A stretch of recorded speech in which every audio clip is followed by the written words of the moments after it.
तरफ से भी जमीन का भी आवंटन हो गया और बहुत ही जल्द इसका कार्य भी शुरू होगा।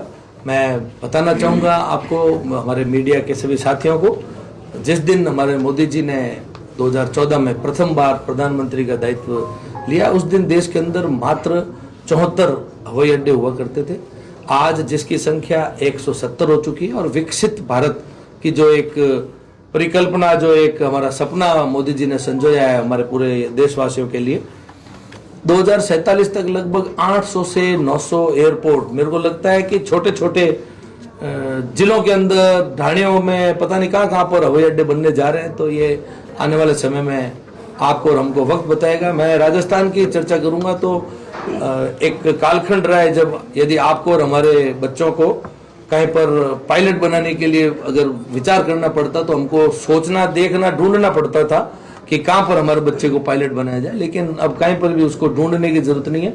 किशनगढ़ के अंदर 14 एयरक्राफ्ट अभी 210 बच्चों को पायलट भी बना रही है और आने वाले समय में बहुत ही जल्द भीलवाड़ा के अंदर भी ये चालू हो रहा है, प्रतापगढ़ के अंदर वो चालू हो गए, सवाई माधोपुर के अंदर, राजस्थान के अंदर कितने फ्लाइंग स्कूल खुलने वाले हैं। तो ये विकसित भारत की जो मैं चर्चा हम लोग लगातार आपसे कर रहे हैं, बिल्कुल आपको देखने में, जो मेरे को व्यक्तिगत रूप से भी चर्चा करूं तो 28 वर्ष पूर्व जब विदेश की धरती पर जाया करता था, तब मेरे को वहां की धरती के जो भी विकास के कार्य हुए देखता था तो लगता था कि कभी ये सपना हम भी हमारे देश में देख पाएंगे।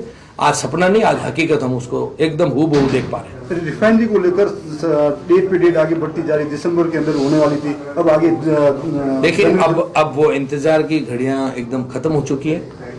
हमारे यशस्वी प्रधानमंत्री नरेंद्र मोदी जी ने रिफाइनरी का शुभारंभ भी बहुत शानदार जानदार किया था और अब रिफाइनरी की शुरुआत देश के अंदर अति आधुनिक हमारे पचपदरा के अंदर की इस रिफाइनरी की शुरुआत कुछ गिने दिनों के अंदर ही हम आप मीडिया के साथियों को हमारी तारीख भी बताएंगे। जैसा कि आपने बताया, कई हवाई अड्डे भी बन रहे हैं, तो इन सारी चीजों का काम, क्योंकि एक ही साथ में कितने ज्यादा शुभारंभ किए जा सके, इस सोच के साथ में काम किया जाए। सर, रेयर एर्थ को लेकर बजट में बात की है, लेकिन बाद में जो सिवाना का सपना था वो दूर ही रह गया। देखिए, मैं जो रेयर अर्थ की चर्चा हुई है उसके अंदर कुछ प्रदेशों का नाम जरूर अपने को देखने को मिला है। कई बार अपन कुछ कॉरिडोर की चर्चा करते हैं और कई बार हब, जैसे अपने हमारे यशस्वी मुख्यमंत्री भजनलाल जी शर्मा ने petroleum hub, defence hub, textile hub, लेकिन उत्तर प्रदेश के अंदर डिफेंस कॉरिडोर दिया गया था।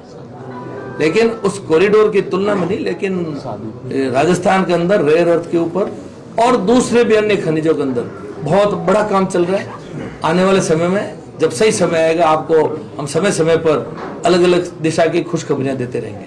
कांग्रेस के नेता जयराम रमेश, उन्होंने कहा है कि जो भी ये बजट भाषण है पूरा रिपीटेड है, हर बार ये चीजें रिपीट होती है लेकिन जमीन पर ये प्रक्रिया में नहीं है। जयराम जी को मेरी तरफ से, भारतीय जनता पार्टी की तरफ से संदेश देना चाहिए, ये भारतीय जनता पार्टी की सरकार है।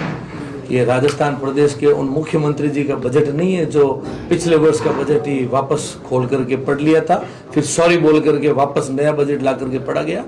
यहाँ पर निर्मला सीतारमण जी ने कर्तव्य भवन के अंदर बैठ करके और ये नवा बजट अपने हाथों से पेश किया, मोदी जी का 11वां बजट।